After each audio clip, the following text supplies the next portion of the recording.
지금 대한민국의 헌법이 규정한 그 삼권 분립의 대원칙, 그러니까 소위 말해서 행정부는 법을 집행할 권한만 있는 거고 이제 입법부가 법을 만드는 곳이거든요. 사법부는 법을 적용하는 곳이고요. 근데 지금 그 삼권 분립 체계를 윤석열 대통령이 아주 고의적으로, 의도적으로 지금 무력화시키고 있다. 그래서 이것은 사실상 이번 2024년도에 있었던 총선 결과에 대한 민의에 대한 불복이다라고 볼 수밖에 없고요. 저는 방송사법 같은 경우는 이게 윤석열 대통령이 방송 장악을 했기 때문에 더 필요성이 높아진 법안이에요. 근데 지금 정부 여당에서는 뭐 문재인 정부 때 안 했지 않냐 뭐 이런 식으로 논리를 만들고 있는데 그게 일부 지지자들만 고개를 끄덕이지 대부분의 국민들은 그래서 뭐 이러는 거거든요. 그래서 저는 오히려 윤석열 대통령이 자초한 거기 때문에 이번 거부권 행사로 인해서 또다시 저는 국민적 저항에 부딪힐 수밖에 없다. 이게 몇 번째입니까? 방송 이제 19번째로 두 개 더 하면 21개째라고 하더라고요. 네, 뭐 야당이 강행 처리를 해서 뭐 어쩔 수 없다 뭐 이런 얘기를 또 하고 반복적이에요. 아니 강행 처리를 할 수밖에 없는 상황이잖아요. 그러니까 절대로 합의를 안 해주잖아요. 민주주의나 민생이나 또는 언론 장악 저지 같은 윤석열 정권 들어서 실제로 유엔이라든지 OECD라든지 세계 여러 국제기구나 또는 민간 권위 있는 세계적 NGO들이 민주주의 지수, 언론 자유 지수 다 떨어지는 거 나오거든요. 그것도 대폭. 그러니까 예를 들면 그런 것들에 대해서 대비해서 국회는 당연히 행정부를 견제하는 곳이기 때문에 어떤 법안을 낼 수밖에 없는데 근데 여당이 무조건 윤석열 앞잡이 김건희 사수대 역할만 하면서 절대 협의를 안 해주니까 뭐 김건희 특검법, 최상면 특검법, 언론장 방지법, 민생회복지원법, 노란봉투법 이렇게 국제적 기준에 맞는 또는 지금의 경제 민생 민주주의 상황에 맞는 법을 했는데 어쩔 수 없이 단독 처리를 할 수밖에 없었던 거죠. 그러니까. 모든 야당들이. 근데 그걸 빌미로 계속 거부권 행사해서 이제 21번이 되는 겁니다. 오늘 노란봉투법 민생회복지원금도 거부를 했으니까. 그래서 국회는 근데 국민의 민의가 모이는 곳이잖아요. 비록 여당의 한 30% 안팎이지만 여당 협조를 못 구한 건 안타까운 일이죠. 협의가 됐으면 더 좋은 일이지만 그래도 이렇게 일을 안 하고 21번의 거부권 행사한다는 것은 그 처음에 정부가 만들었던 이승만 정부 때는 여러 가지 전체적인 상황이 굉장히 불안정해서 그랬다고 치고 그다음에 특히 예를 들면 현대 정부 들어와서 최근 정부 들어와서 거부권 행사는 거의 사례가 없잖아요. 이건 삼권분립은 서로 존중하는 게 확립이 된 거거든요. 그래서 윤석열 대통령, 윤석열 정권은 삼권분립이나 국민 뜻을 전혀 받아들일 생각이 없는 정권입니다. 아니 이래가지고 언제 일을 하겠다는 건지 지금 말씀하셨지만 또 오늘 한덕수 국무총리 노란봉투법 25만 원법 뭐 이런 거 다 거부권 행사 건의하겠다 이런 거 아니에요 대통령한테? 그러니까 일단은 저는 방송사법에 대해서는 제가 거부권 쓴 거를 윤석열 대통령 비판을 했거든요. 근데 이제 이거 좀 분리해서 볼 수밖에 없는 게 그 민생회복지원금 25만 원 지원은 전 국민에게 보편적으로 주자는 거거든요. 그러니까 여기에 대해서는 또 다른 논쟁이 있을 수밖에 없어요. 그러니까 저 같은 경우도 국가의 재정 정책을 당연히 써야 된다는 입장인데 이걸 갖다가 전 국민에게 보편적으로 나눠주는 것은 조금은 실효성이 떨어진다. 그러니까 결국에는 더 어려운 지역이 분명히 있기 때문에 저는 그 부분에 대해서는 충분한 우리가 논의를 통해서 더 어려운 분들한테 저는 실효적인 지원을 해야 된다라고 생각을 하거든요. 그러니까 전 이런 식의 이견이 있는 법안을 굳이 민주당에서 이것까지 더 밀어붙였을 때에는 오히려 윤석열 대통령의 거부권이 또 정당화돼 버리는 이런 역효과가 날 수가 있어요. 근데 이 25만 원이 지금 최근에 나온 이야기가 아니잖아요. 여당에서도 아이디어가 있고 서로 합의하고 소통할 의지가 있었다면은 이 부분에 대해서 충분히 야당과 대화를 해서 뭐 취약계층 위주로 얼마를 주자 이런 대화를 한 다음에 힘을 합쳐가지고 이런 법안을 내놔야지. 법안 발의가 쉽습니까 사실은? 얼마나 많은 논의와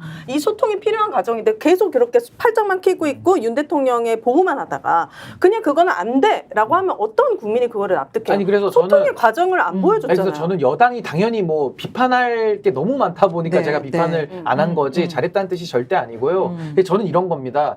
경제가 어렵고 지금 재정 정책이 필요해요. 그럼 거기에 대해서 민주당은 필요성을 역설하고 야당의 역할을 충실하게 하는 게 맞습니다. 지금 민주당이 여당이 아니거든요. 경제가 만약에 어렵다. 그럼 민주당은 비판을 매섭게 해야 돼요. 근데 거기에 대한 지금 책임의식 때문에 이 법을 통과를 시킨 건데 제 이야기는 이걸 통과시킴으로써 이 법이 논쟁이 많단 말이에요. 그럼 거기에 대해서 거부권 쓰는 것을 오히려 역으로 정당화해주는 경우가 생기기 때문에 전 조금 이 부분은 전략적으로 아쉽다는 얘기고 경제가 어려워지니까 당연히 국민들이 힘들고 거기에 대한 책임은 윤석열 정부와 국민의힘이 여당으로서 모든 책임을 져야 되는 겁니다. 그래야지 더 심판이 가능해지는 건데 이게 조금은 저는 순서가 뒤바뀌는 게 좀 아쉽다는 거고 노란봉투법 얘기도 나왔으니까 제가 말씀을 드리자면 네. 지금 노란봉투법 안에 대해서 22대 때도 이게 21대 때도 나오고 22대 때 나왔거든요. 네. 이 두 개의 안이 다르다는 거 아셨어요? 아니 어떻게 어떻게 달라요? 달라요? 네. 그러니까 이게 이 정도로 국민적 여론이 지금 그냥 노란봉투법 이름만 들어보셨지 도대체 노란봉투법이 뭐며 이 법이 통과됐을 때 어떤 효과가 있는지에 대해서 국민들이 잘 몰라요. 네. 저도 사실 몰랐기 때문에 찾아봐서 알았는데 네. 이게 21대랑 22대 안이 또 약간 다릅니다. 그래서 저는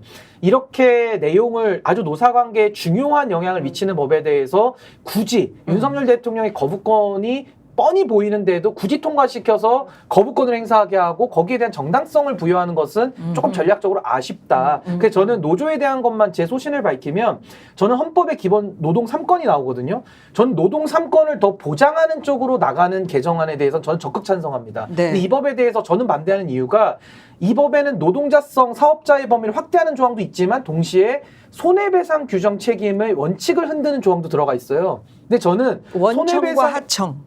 그거는 이제 사업주 범위를 네. 넓히는 거라 저건 넓히는 동의하는데 거고. 네. 손해배상에 대한 범위. 일반 원칙, 일반 원칙을 예외를 적용하는 조항이 들어가 있거든요. 그러니까 저는 노동 3권을 강화하는 입법은 대찬성인데 굳이 원칙과 예외를 혼동하게 하는 다 뒤바꾸는 조항을 굳이 넣음으로써 오히려 노사 활동에 대해서 국가가 더 적극적으로 개입하게 되는 이런 식의 개정은 좀 바람직하지 않다. 노동 3권을 더 보장해 줌으로써 노사가 무기대등의 원칙 하에서 더 자율적으로 해결할 수 있고 국가가 뒤로 빠지는 것이 훨씬 더 바람직한 방향이라고 저는 예. 생각하거든요. 그래서 어쨌든 전 노란봉투법에 대해서 굳이 거부권 있을 게 명백한데 밀어붙인 거는 조금 전략적으로는 아쉽다라는 생각이 근데 뭐 얘기를 각각의 좀 법에 대해서 풀어주고 이야기하려면 좀 해줘. 이건 각 법마다 몇 시간씩 토론이 필요한 건데 이번에 민생회복 지원 특별조치법은 그건 이제 신인규 변호사 말씀하신 것처럼 전 국민한테 바로 다 주자는 게 아니고 이걸 전 국민에게 또는 부분적으로 주는 근거를 만든 겁니다. 특별법으로 예산을 편성해라는 거예요. 정부가 예산을 한 푼도 편성 안 하잖아요. 전체 줄 수도 있고 더 어려운 사람들만 줄 수도 있고 그것은 논의하자. 예, 그 다음에 보편과 선별을 결합할 수도 있어요. 전체를 다 주되 더 어려운 분들에게는 추가로 더 주는 거죠. 그러니까 1인당 25만 원을 국민에 다 주되 일면 소득 하위 30%. 최근에 소득 하위 20%는 35만 원이 적자라 나왔거든요. 전체 가구의 3분의 1은 또 저기 적자 전체 가구 3분의 1은 아예 적자이고 네. 그다음에 그중에 5분의 1, 더 가난한 5분의 1은 35만 원이 적자라는 게 나왔어요. 그러면 일명 오윤혜 선생님하고 저희가 꼭 필요해서 25만 원 받더라도 저소득층들에게는 거기다가 20만 원에 10만 원을 더 얹어가지고 선별로 더 두텁게 줄 수 있잖아요. 방안이 3개죠. 모두에게 똑같이 아주 가난한 사람들은 더 많이 뭐 1인당 50만 원 준다거나 아니면 모두에게 25만 원 주되 가난한 사람들이 10만 원을 더 준다거나 이 세 가지인데 논의를 할 수 있는 거죠. 근데 야당도 그렇게 했고 근데 아예 논의를 거부하니까 그리고 아예 지원을 안 하겠다고 하니까 일단 법이 통과된 겁니다. 네. 새 측으로는 예산을 세울 때 얼마든지 부분만 줄 수도 있고 다 준 다음에 어려운 사람 더 줄 수도 있거든요. 이제 이 부분이 있고 노란봉투법은 하나는 이제 워낙 온청이 책임을 안 지잖아요. 네. 하청을 주고 하청은 재하청을 주는데 재하청이 하청에 찾아가고 왜 내 임금 안 주냐 왜 우리 정상금 안 해주냐 그러면 하청은 다 이래요. 온청이 안 준다고 온청이 조금밖에 안 줬다고 네. 발뺌을 하니까 이게 너무 보편화되어 있거든요. 그래서 온청도 같이 책임을 전하는 겁니다. 이건 굉장히 상식적인데 다만 이제 파업에 대한 손배소를 네. 사용자들이 남발해서 김문수 장관 후보자처럼 손배소가 특효약이다 이렇게 악용을 하니까 그걸 제한하자는 건데 모두 다 면책이 되는 건 아닙니다. 그러니까 평화적인 의사 행동으로서 파업을 하면 일부 설령 절차상의 미비로 파업이 발생했다 하더라도 손배를 제한하자는 겁니다. 근데 우리가 막 예전에 파업하다 보면 막 파괴라든지 뭐 이렇게 좀 기물파손? 방화 같은 것이 동반되는 네, 거 있잖아요. 네, 요즘은 네. 거의 본 적은 없는데 네. 이러면 그것까지는 면제가 안 되는 거예요. 네. 다만 평화적인 파업에 한해서는 설령 합법 파업일 수도 있고 합법 파업이 아닌 경우도 있잖아요. 그런 경우에는 손배를 좀 노동조합이나 노조원에게 또는 노조 간부에게 부과하게 되면 막 몇억, 몇십억, 몇백억씩 부과가 됩니다. 단위가 큰 사업장은 파업을 하면 할수록 손해가 클 수밖에 없잖아요. 하루만 멈춰도. 네. 그러면 그건 어떻게 되냐면 노조는 하지 말한 거거든요. 그러다 보니까 수백 명이 자살하거나 파산한 경우가 너무 많았기 때문에 네. 저는 그 역시 신규 변호사님께서 지적한 것처럼 만약에 좀 더 범위를 좁혀야 된다면 그건 논의할 수 있는 거죠, 우리가. 네. 우리 사회에서. 근데 그것들에 대해서 일체 논의를 거부하는 거예요. 윤석열하고 국민의힘이. 그러니까 강행 처리할 수밖에 없었는데 네. 거부가 됐으니까 재의결 시도할 겁니다. 근데 재의결에서도 만약에 거부가 되면 그때는 지금보다 상황이 달라서 두 가지인데 윤석열 정권이 퇴진한 상황이거나 아니면 야당이랑 여당 중에 뜻 있는 분들이 조금 더 합리적인 탈반을 저는 사회정책은 낼 수 있다고 봐요.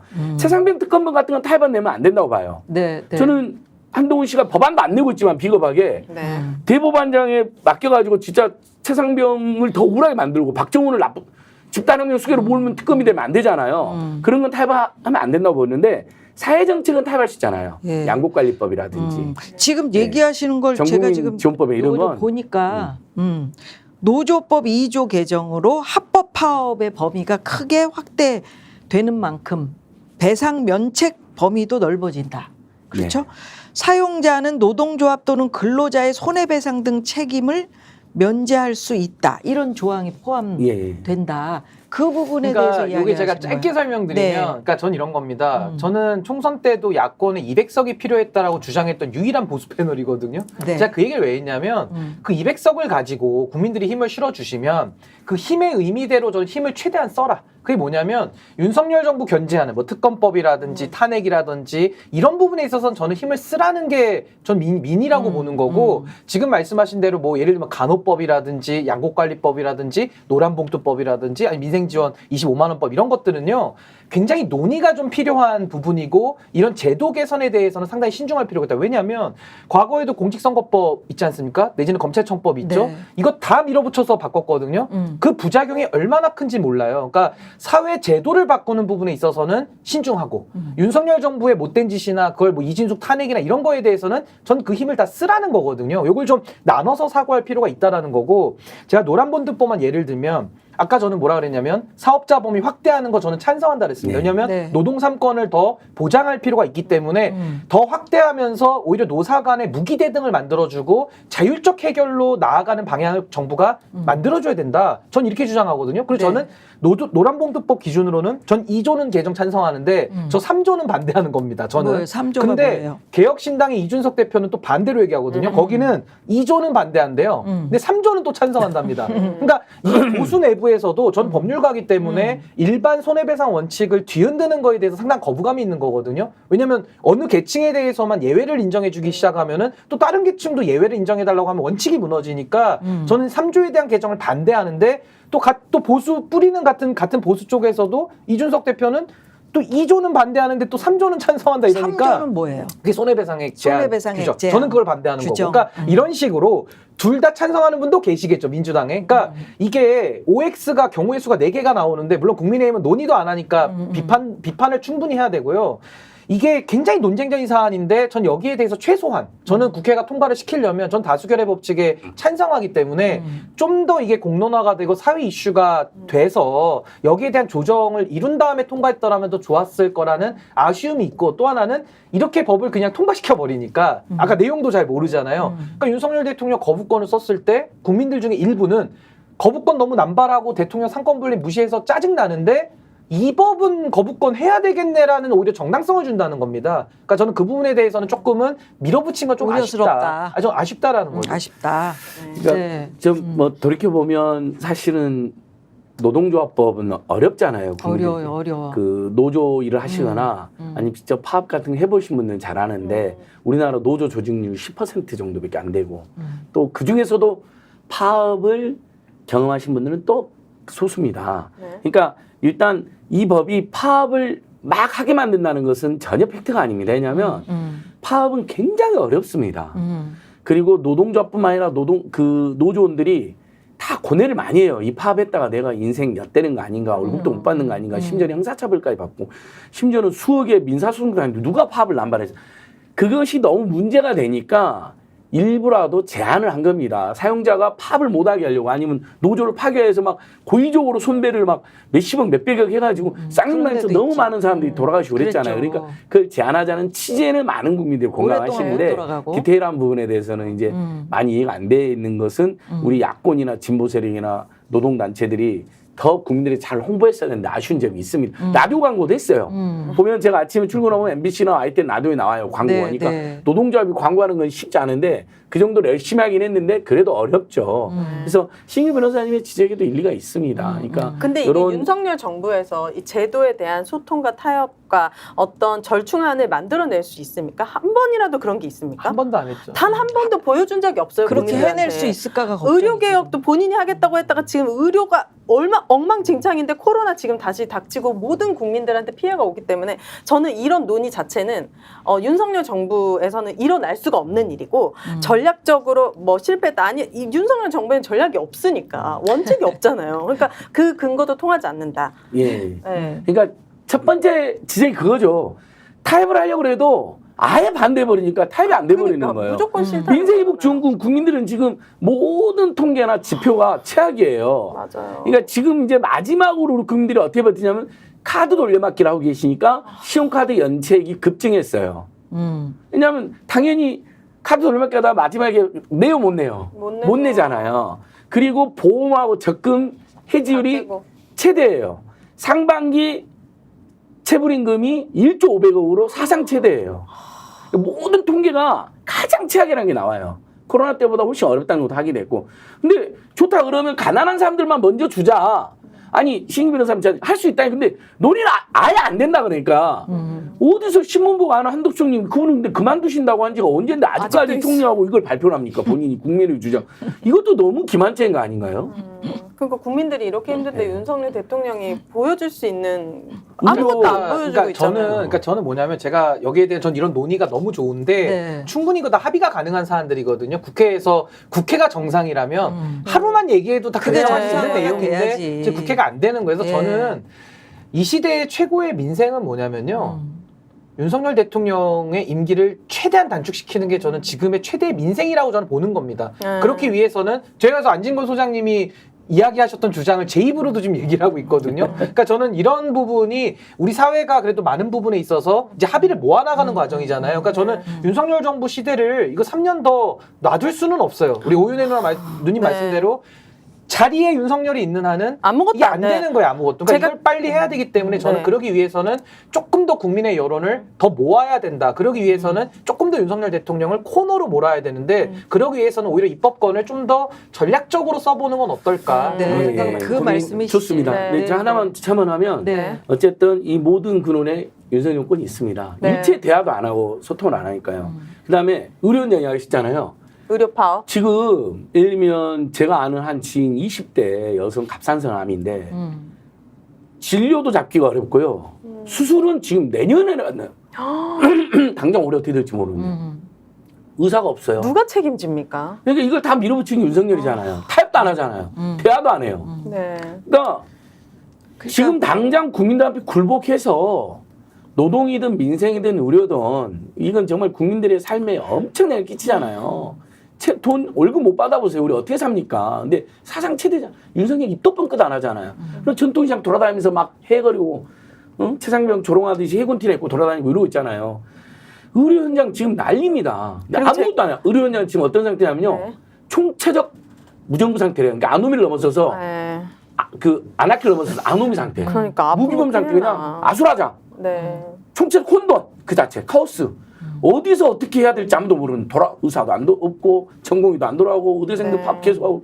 근데 이제 뉴스도 안 나오네. 근데 지금 이제 코로나까지 더 코로나까지 참고. 걱정인 거죠. 네, 당연하죠. 더 걱정이에요. 그러니까 정치하시는 분들이 지치지 말고 계속 그 말씀처럼 대화하고 뭔가 뭐 아니 근데 말을 안 하겠다는 사람한테 내가 가서 대화 좀 해요 이렇게 얘기하기 참 어려운 거거든요. 그래서 저는 가장 네. 중요한 게 정말 범국민적 여론이거든요. 여론은 어떻게? 그러니까 그걸 이제 계속 더 우리는 모아가는 네. 방법으로 우리는 갈 수밖에 없고 이야기를 안 하고 그러면 윤석열 있는데 정부를 지금 이제 3년을 더 기다려야 되기 때문에 네. 좀 그럴 여유가 없다. 여유가 네. 없어요. 그래서 여유가. 거기에 대한 국민적 여론을 네. 집약하는 방법으로 음. 조금 더 힘을 더 쏟아지지 않는가라는 생각이 듭니다.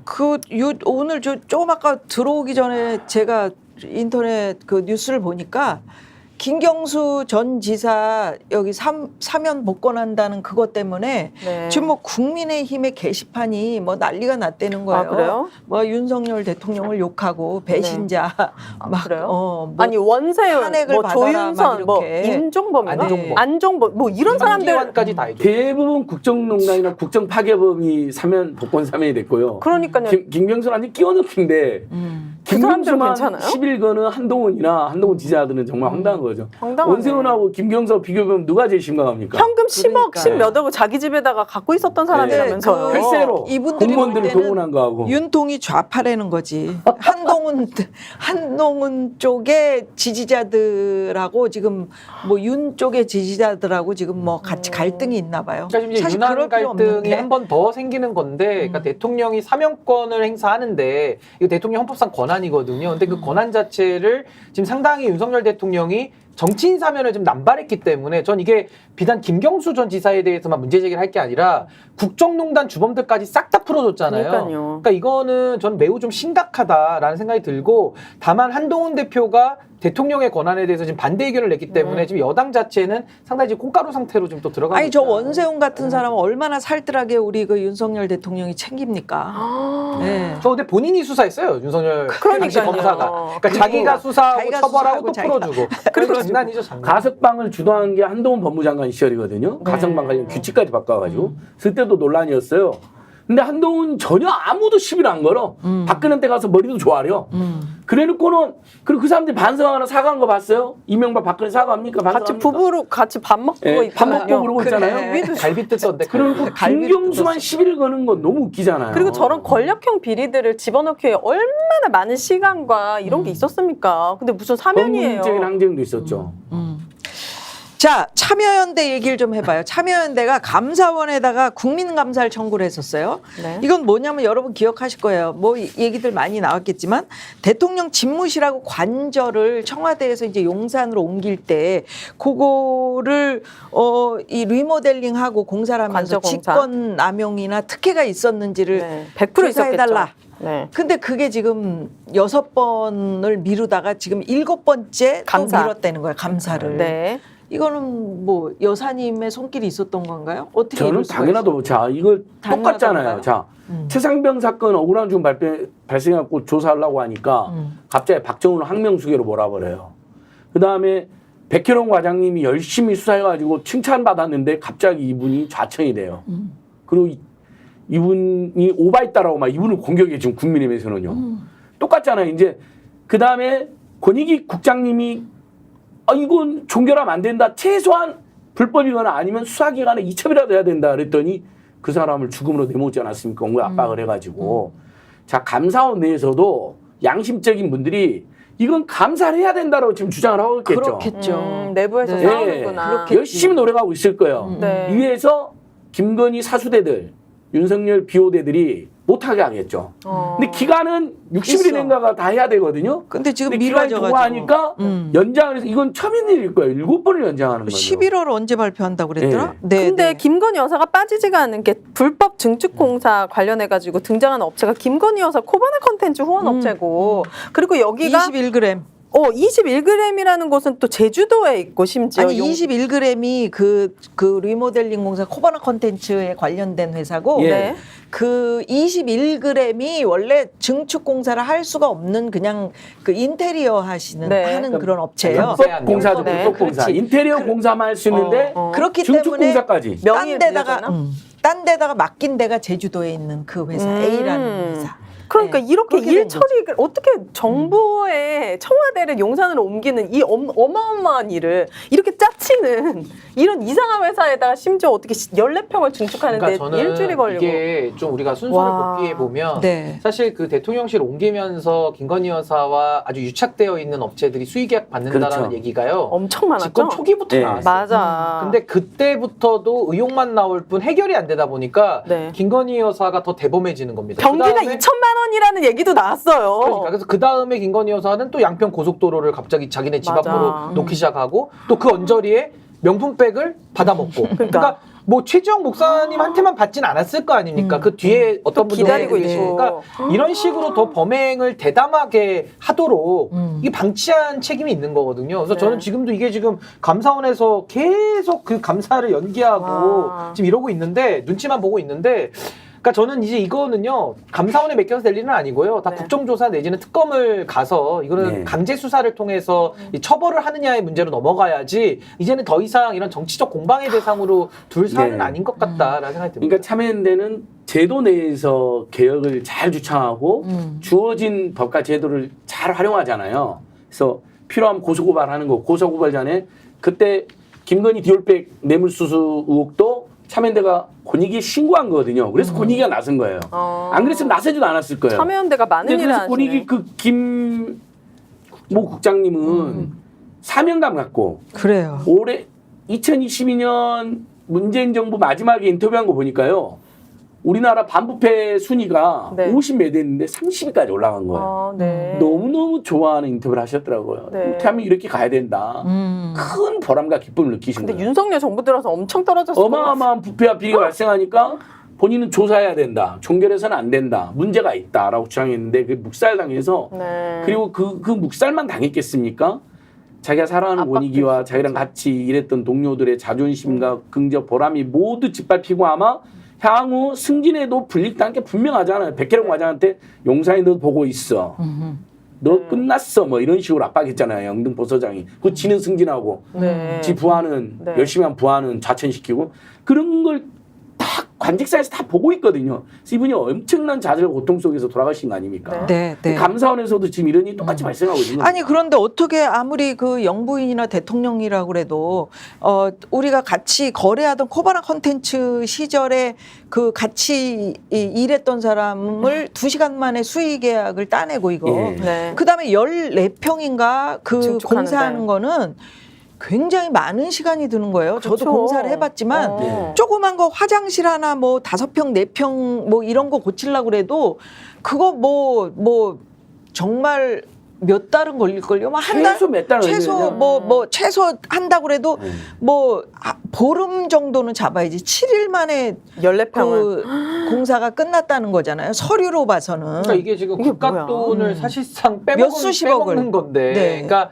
너무나도 범행 수법 자체가 좀 대범하고, 그러니까 보통 이렇게 친한 업체, 그러니까 권력자와 친한 업체를 수의 계약으로 주는 경우 정말 그거는 안 되는 거죠. 간땡이가 배 밖으로 나왔을 때나 할 수 있는 정도지. 그러니까 단돈 와. 1,000만 원이라도. 이렇게까지 할 수 있었던 이유. 그러니까 과거에 김건희 여사의 어머니라고 하는 최은순 씨가 잔고증명까지도 몇백억을 맞아요. 위조하듯이 이런 몇백억을. 대범함. 판사한테 그것도. 그러니까 그리고 판사한테 제출까지 하고 네. 그러니까 이런 대범함. 그러니까 이런 것들은 이 집안의 특징이라고 볼 수 있는데 결국에는 수사받지 않는다. 그러니까 본인들은 수사받지 않는다라는 확신이 이런 식의 범행의 대범함으로 좀 나아간다고 봐요. 이거 정상적으로 누가 대통령이 돼도 네. 자기 아는 업체한테는 이렇게 줄 수도 없어요. 그러겠죠. 누가 얘기해 줍니까? 그렇죠. 근데 그럼 어떻게 줬다가 한두 번에 철창가지. 아니 한두 번 해본 게 아니고 많이 해봤기 이렇게 때문에 살아왔어. 대범함이 너무 대범. 이 사람은 그렇지. 그냥 이렇게 살아왔대. 이게 삶이야. 위조하고. 그러니까요. 그렇죠.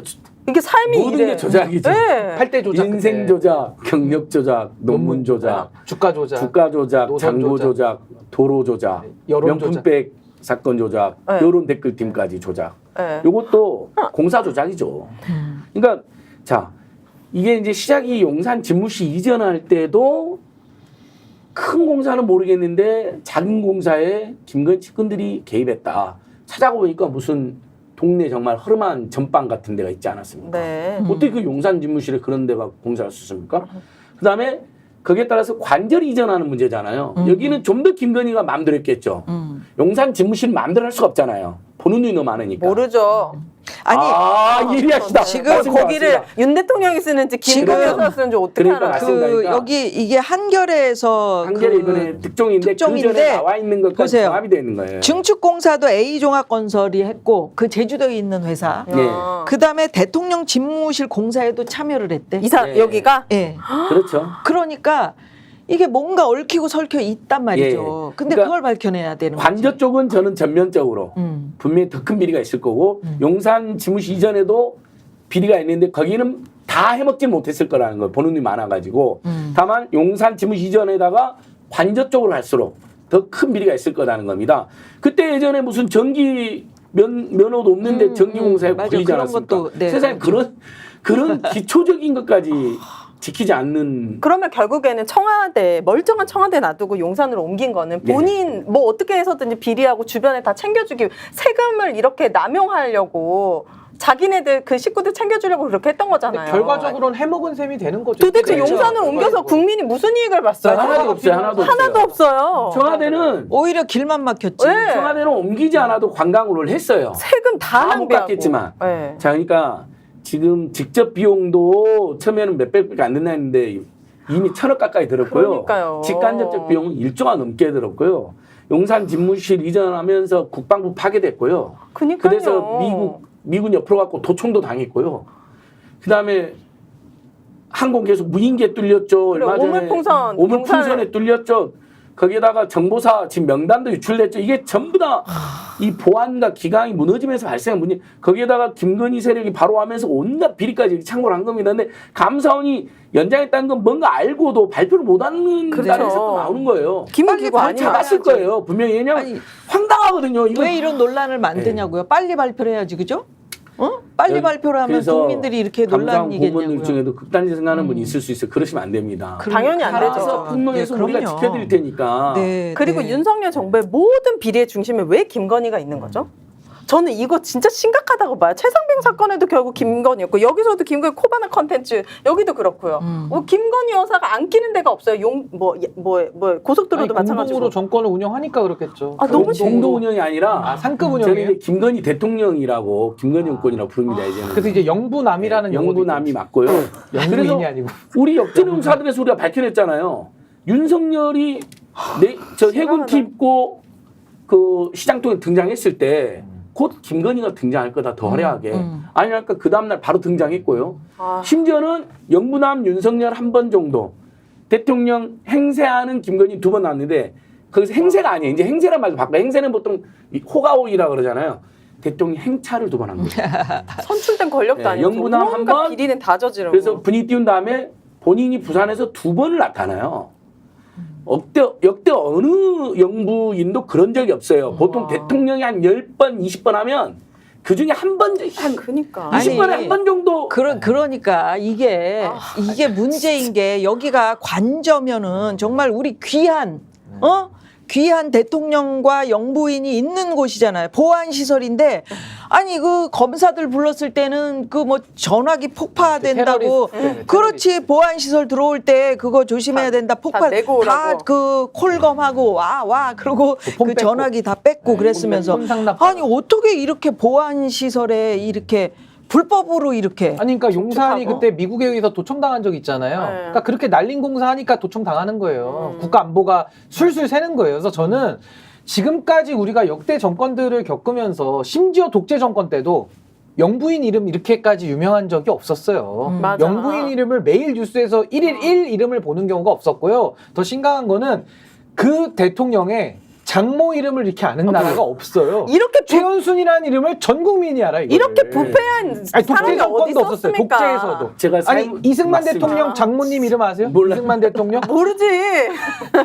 모르잖아요. 모르죠. 윤 이게 대통령 박정희 대통령 장모님 장모 아세요? 몰라. 모르잖아요. 이게 윤 대통령 물어봐요 우리가 같이 최은순. 같이 확 네. 떠들라고 그랬지. 일단 대통령의 장인 장모는 한 번도 물론 이제 그 외척이 바로 한 적 있지만 장인 장모는 이름 몰라요. 저도. 아니 이제 누군지 최은순 씨 몰라요. 얼굴도 그릴 수 있을 것 같아요. 눈 감고 얼굴. 전에 우리가 땡전 뉴스 했는데 땡윤 뉴스로 바뀌었다가 이제 땡김 뉴스로 그죠? 와, 땡 하면 진짜. 김건희 여사는 이렇게 다 예. 나오게. 예. 아니 그러니까 본인이 하여튼. 일부러 그렇게 연출한 거라니까. 이번에는 저는 윤석열이 한 번 나타나고 김은혜가 2번 나타나는 건 기획과 그래. 연출이에요. 뭐냐면 권력을 누가 쥐고 있는지 누가 주인인지 김건희가 과시해버린 거예요. 자꾸 윤석열 그러는데 야 잘 봐. 내가 넘버 원이야.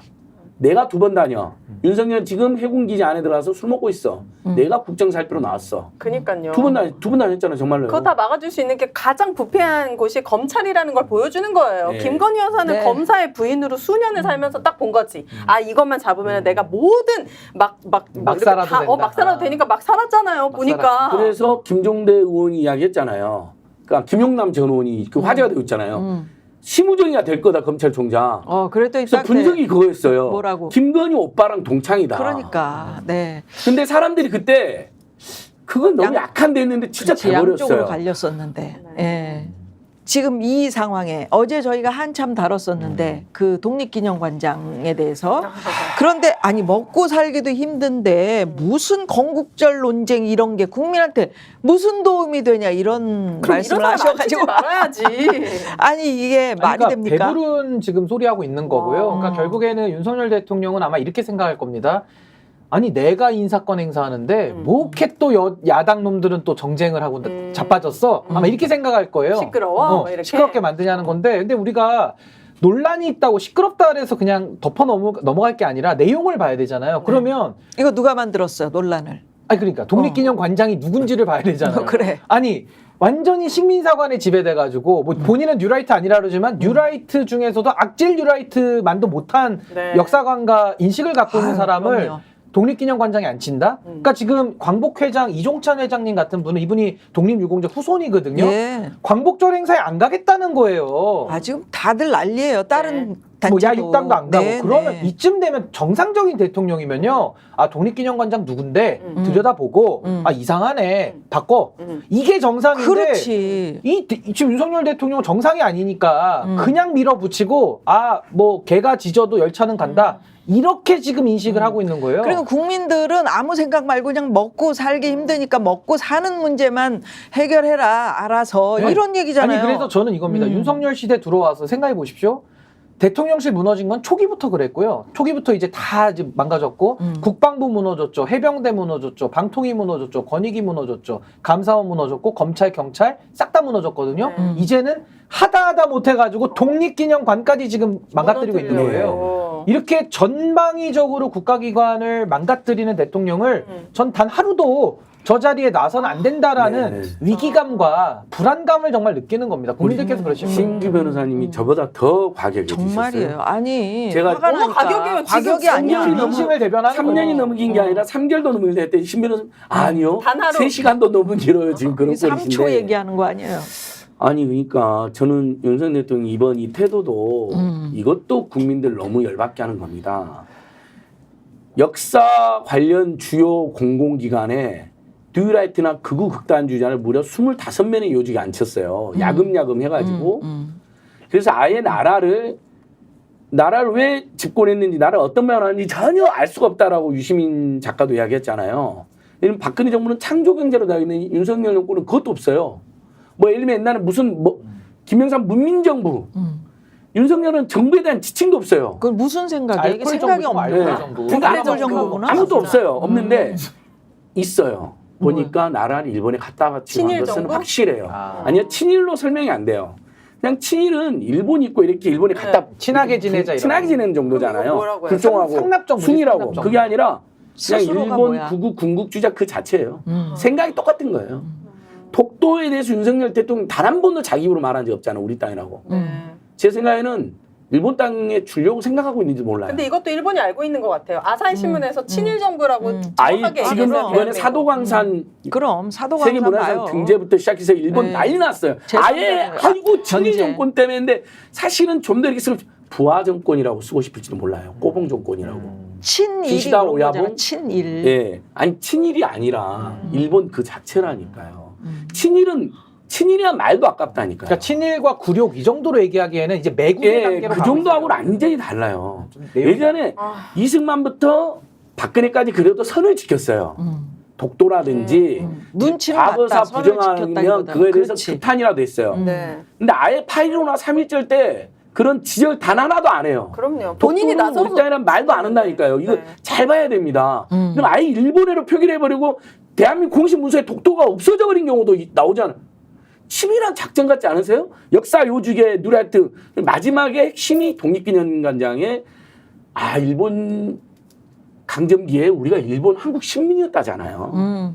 그걸 주장하는 사람은 안 쳐서 일본 사람이다. 예, 일본 네. 사람이었기 때문에 그러면 그래서 이제 책이 나오잖아요. 김구는 테러리스트가 되는 겁니다. 딱 8월 10월에 그에 맞춰서 김구는 테러리스트는 책이 나오고요. 그 다음에 KBS는 반민특위를 해체한 이승만 말도 안 되는 심지어 유인촌의 영화진흥에서도 이건 독립영화가 아니다. 쓰레기 같은 영화다 해서 독립영화로 정의를 그 인정을 거부한 걸 다큐를 웃돈 주고 사서 튼다잖아요. 1,000만 원에 주고 자, 샀다는 이게 여러분 잘 보세요. 그냥 우연하게 발생한 사건 같지만 그렇지 않습니다. 역사기관 요직에 25명의 누나들을 심고 마지막에 극우 극단주의 김영석을 심고 그리고 일제시대는 우리가 일본 국민이었다. 이렇게 심고 그러면 당연히 일본 국민이었으니까 거기에 정한 사람들은 테러리스트가 되고 그리고 임시정부하고 우리는 단절되어 있고 이제 1948년 8월 15일 날 그냥 대한민국은 이승만에서 만들어진 기적의 나라가 되는 것이군요. 건국절이 되고. 그리고 그 김영석 독립기념관장이 얼마나 이 사람이 솔직하지도 못한 사람이냐면 지금 그 광복절 그 경축식을 취소를 결정했다라는 기사가 났고 예, 37년 만에 독립기념관이 취하는 걸 그래가지고 이게 어떻게 취소했죠. 된 거냐라고 기자들이 물어봤나 봐요. 그러니까 안경은 왜 저렇게 돼 있어? 저렇게 해서 지금 이제 뭐 얘기하느라고 그렇겠지만 그때 자기가 취임 전에 이게 취소가 결정이 된 거다 이렇게 얘기를 한 거야 기자들한테. 설마. 근데 이 사람이 대통령 그 주최하는 경축식 행사에 올라가기 위해서 초청장을 받았기 때문에 이제 그 행사가 취소됐다라고 또 기사가 막 나왔었잖아요. 네. 근데 아니다. 이게 이제 내가 취임하기 전에 취소가 된 거다라고 했는데 직원들이 아니다. 취임하는 날 2시에 나 결제 올렸다. 인터넷으로. 그러니까 그래서 거짓말한 거지. 그 다음 날도 뭐 취소됐다라고 자기가 스스로 누구에게도 전화도 하고 그랬대요. 그러니까 솔직하지도 못한 사람이야 이 예. 사람은. 대통령한테 잘 보여서 그 자리만 지키면 된다라고 생각하는 사람이잖아요. 그리고 네. 윤석열이나 김건희 누군가로부터 지침을 받았을 겁니다. 야 아무리 개돼지가 짖어도 너는 그냥 그 자리에 있고 나중에 일단은 지금은 건국절은 밀어붙이기엔 너무 상황이 안 좋으니 독도를 나중에 포기할 수 있는 전략을 쓰는 것처럼 아니 제가 이제 내피셜 해보는 거예요. 일단 건국절은 일단 아니라고 해.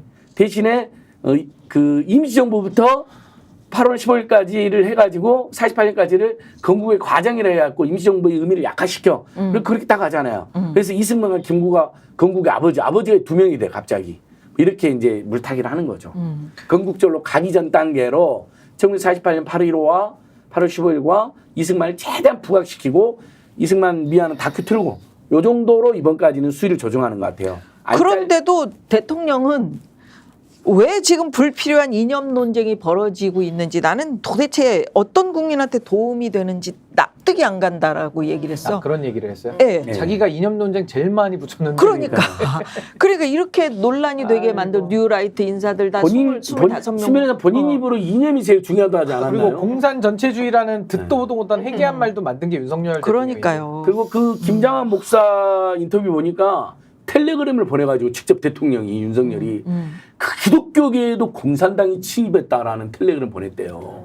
최근에 미친 거죠. 그랬더니 그 김장한이 나 이미 다 아는 이야기라고 인터뷰를 했더라고 언론에. 아니 저렇게 엉망진창인 사람은 친구로도 안 두려고 하는데 어떻게 대한민국의 대통령까지 된 건지 원래 이렇게 엉망진창이었던 사람인 건지 아니면 정말 덜 떨어진 사람인데 주변에 이상한 사람들이 붙어가지고 이렇게 오염시킨 건지는 모르겠지만 아니 진짜 국가부도라는 말이 딱 맞아요. 지금 여러 군데에서 다 지금 부도가 나고 주변에 있어. 좋은 친구가 한 명 있더라고요. 누구요? 그 이철우 교수라고 이종찬 광복회장의 그 아들인데 네. 그 윤 대통령이 대통령 될 때 정치에 입문할 때 되게 많이 도와준 사람이래 네. 이 교수가. 네.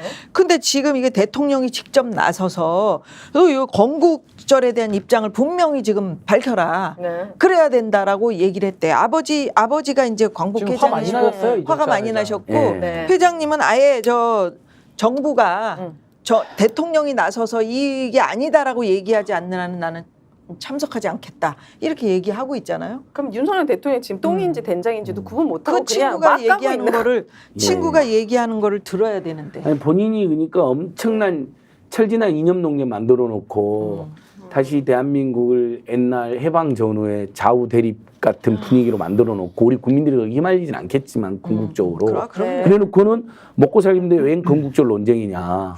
본인이 건국절로 몰아가 놓고 이제 와서 또 남 탓을 하는 거예요. 야당과 진보 세력이 이렇게 또 논쟁을 하고 있다는 거 아닙니까? 시비를 걸어가지고. 이걸 가지고 논쟁을 안 하면은 지금 이거는 국적을 확인해봐야지. 대한민국 사람이면 다 열받을 일이잖아요. 논쟁을 안 하는 게 더 예. 이상한 거 아니에요? 대한민국 국민 맞을까요? 저는 그런 생각이 들더라고요. 우린 다 역사 공부했잖아요. 아니 근데 이게요 논쟁거리가 안 되는 게 그러니까 전 이런 거죠. 누군가는 그러니까 한일전을 해도 일본 응원하는 사람이 있거든요. 네. 그러니까 뭐 다 네. 똑같을 수는 없어 대한민국 국민이. 예. 근데 무슨 우길기 걸어놓은 아니 사람. 그러니까 근데 이제 일본 응원하는 사람이 0.1% 있을 텐데 예. 굳이 그 사람을 갖다가 독립기념관장을 앉히진 않아요. 논란을 만들지 않지. 네, 그런 사람을 앉히진 않는다고요 사실. 아니, 그러니까 100번 하면서 김영석 같은 사람은 예를 들면 한일 문화 교류 협의회 뭐 회장 같은 거 하면 그럴 수 있다고 하잖아요 우리 국민들도. 누가 독립기념관장 이런 일본에서 사람 독립기념관이 아니라 일본 식민지배 찬양기념관장을 앉혀버린 거예요. 지금 이 김영석이라는 사람이 어떤 얘기를 했는지 아세요? 제주 4.3이나 5.18 교육 때문에 아이들 나라 사랑이 사라진다.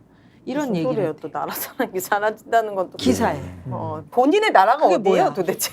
아, 대한민국이 일본에 아니야. 대해서 진짜 일본이야. 이분은 국적이. 아마 아이고. 좀 있으면 이제 개인 비리도 터질 겁니다. 지금 거의 다 그러겠지. 확인해가지고 그래요? 곧 나올 거예요. 근데 언론이나. 이분은 굉장히 억울하다. 나 뉴라이트 아니다. 토론하기를 제안한다. 그 우리 사회가 토론해야 된다고 아까 얘기했는데. 아니 그러니까 그게 우리 딱 신기 이진수 변호사. 토론하세요. 방통위원장하고 인식이 똑같잖아요. 위안부를 물어보면은 논쟁적 사안이다. 이러니까 토론하자라는 거거든요. 네. 아니 토론이 필요 없는 사안에 대해서 토론을 하자니까 자, 골 때리는 그렇죠. 거고 결론이 난 제가 사실을 가지고. 건국절 논란이 의미가 없다라고 얘기를 하는 게 논쟁거리는 논쟁해야죠. 아까 우리 얘기했던 법안 같은 거. 근데 이거는요. 대한민국 헌법 전문이라고 있는데 앞에 두 줄만 읽어보면 답이 나와 있어요. 그렇죠. 뭐라고 돼 있습니까? 대한민국은 임시정부의 법통을 계승한다고 계승. 돼 있어요. 뭘 더 논쟁을 합니까? 예. 계승하기 때문에 대한민국이 임시정부 1919년부터 쭉 이어져 왔다라는 적통성, 맞습니다. 정통성을 헌법이 인정하고 있는데 그걸 부정하는 사람은 논쟁을 하자고 얘기할 게 아니라 본인이 지금 헌법을 어기고 있다, 반헌법 세력이다라는 거를 자인하고 있는 거예요. 네. 근데 그런 사람을 갖다가 공직에 맡긴다? 그 윤석열 대통령도 반헌법 세력이에요. 그러니까 헌법을 무시한 사람입니다. 이렇게 우리가 이제 헷갈리면 이제 우리 헌법에 임시정부하고 3.1운동, 그다음에 4.19 혁명 이렇게 딱 세 개만 나와 있어요. 우리의 계승. 그러니까 아직 명문화돼 5.18은 못 있잖아요, 들어가 있는데, 명문화가. 즉 항일 투쟁과 항일 무장 투쟁이든 뭐 평화 투쟁이든 항일 운동, 항일 독립운동과 그다음에 임시정부, 그다음에 4.19 혁명이 대한민국 요체예요. 그것은 반독재 반일 반독재로 대한민국이 건설됐다는 거고 그 건설은 임시정부 때부터예요. 그래서 임시정부 헌장이나 헌법도 보면요. 헌법처안에 보면 우리는 지금 3.1운동과 임시정부 많이 기억하잖아요.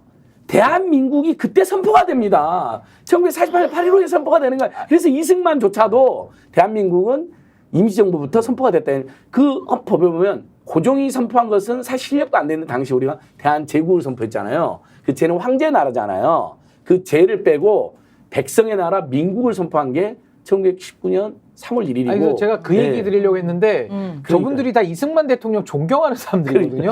이승만 대통령도 임시정부를 인정했어요. 아, 그럼요. 근데 왜 임시정부 왜 왜 이승만만 존경하고 아니, 이렇게 당연한 3.1운동을 사안을 거쳐서 네. 임시정부를 만들고 그 즈음에 저희가 아, 골 때려. 대한민국을 선포한 거예요. 전 세계에. 헌법도 우리 만들었고요. 이렇게 나와 있습니다. 우리 대한국민은 전문입니다. 3.1운동으로 건립된 대한민국 임시정부라고 나와 임시정부의 네.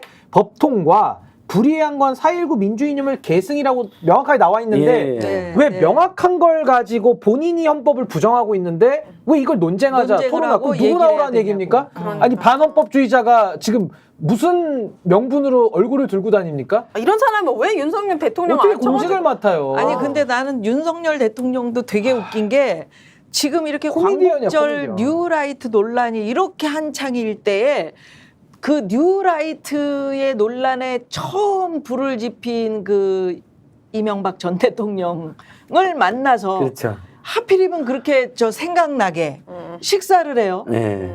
예. 저 만나는 장면 나오네. 아니 그러니까 부부동반에서. 부부 동반에서 야. 우리 저기 오윤혜 씨가 네. 부부 동반에서 우리 이재명 이명박 대통령 만나서 전 대통령. 이야기를 해야 된다라고 했는데 그때 아이디어를 얻으신 거 아닐까?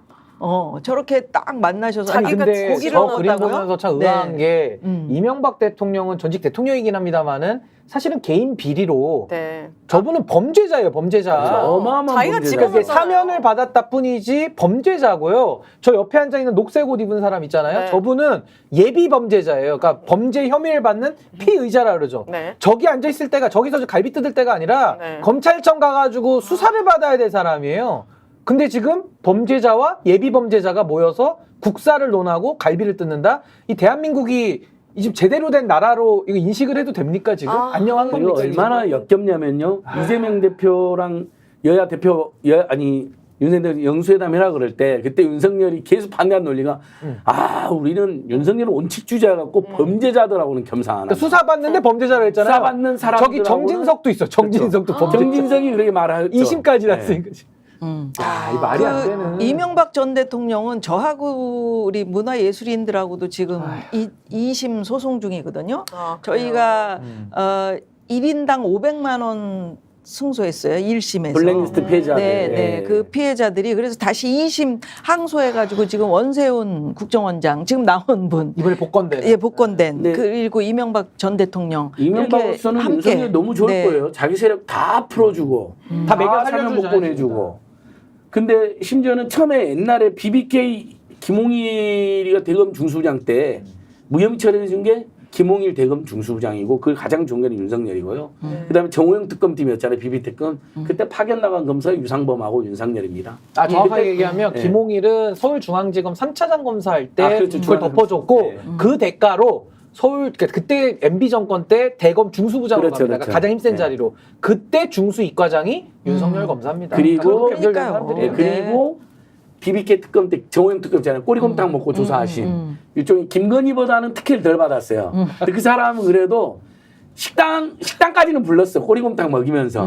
네. 그러니까 저기 경호실로 찾아가서 핸드폰을 제출하진 않았어요. 아래는 안 했어. 그래도 제3의 장소에서 진짜로 꼬리곰탕 먹으면서. 근데 이번에 그 BBK 특검 때 파견 나간 검사가 유상범과 이번에 유상임 과학부 장관 아들 마약 혐의로 알려진 네. 그 사람의 동생 유상범과 윤석열이 당시 BBK 특검에 파견 검사했는데 네. 완전 화끈하게 무혐의 처리해가지고 그 다음부터 승승 자 말씀하신 잘 나갔죠. 중수과장이 네. 됩니다. 네. 중수 이과장 예, 잘 나가는. 이과장. 그래서 대장동 부산저축은행 불법 부실 대출 사건을 맡았는데 조영이라는 브로커가 박영수라는 변호사를 데리고 오면서 그걸 전면 무혐의 처분해 줍니다. 조영을 봐주고. 그랬더니 그걸 대선 전에 여러 언론이 지적했다는 유만으로 특별수사팀을 꾸려가지고 검사 수십 명을 투입해서 지금 수년째 조사를 해서 저를 포함하여 수만 명의 통신 기록을 조회를 하고 네, 그 난리를 네, 피우고 있는 네. 이게 그러니까 이명박 저 사진을 보니까 모든 게 생각이 나요. 그러니까 저 한 장의 예, 의미가. 예. 근데 그러고 나서 BBK 봐줬잖아요.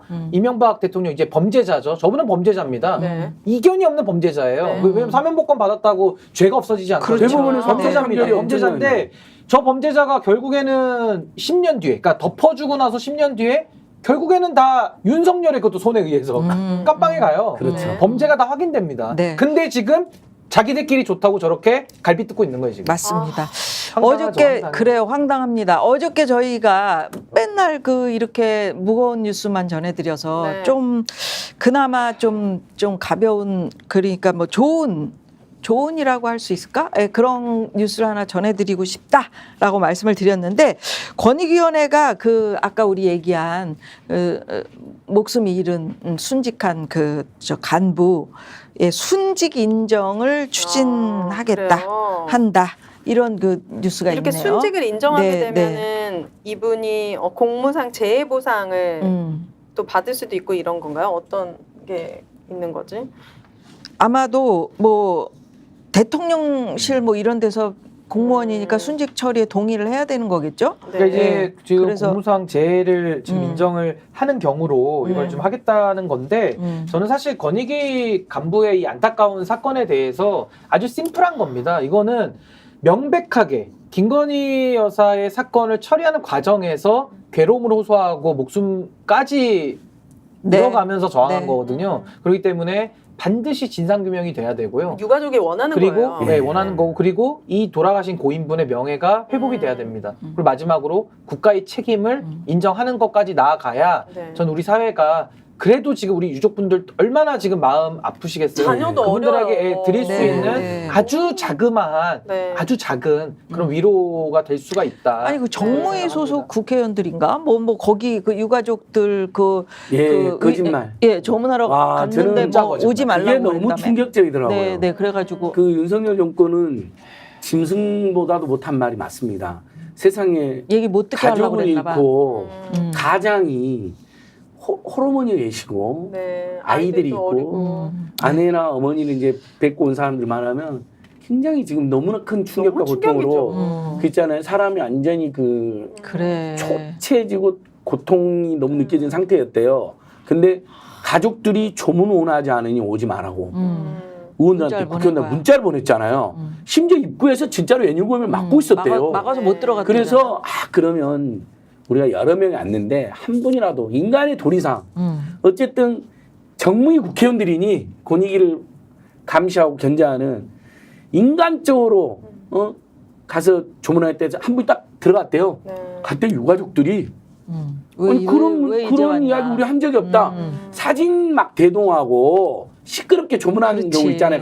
그런 짓 하지 말라는 거다. 식사는 왜 안 하고 가시냐. 그래서 얘기가 그러면서 시작됐대잖아. 붙잡아놓고 억울하다, 다 풀려나다, 권익위 그런 문자 보냈냐, 그러면서 기가 더 분노하더라. 저는 이거 심지어 짐승들도 가족들 그럼요. 자기 공동체 챙기잖아요. 새끼도 챙기고 엄마도 챙기고.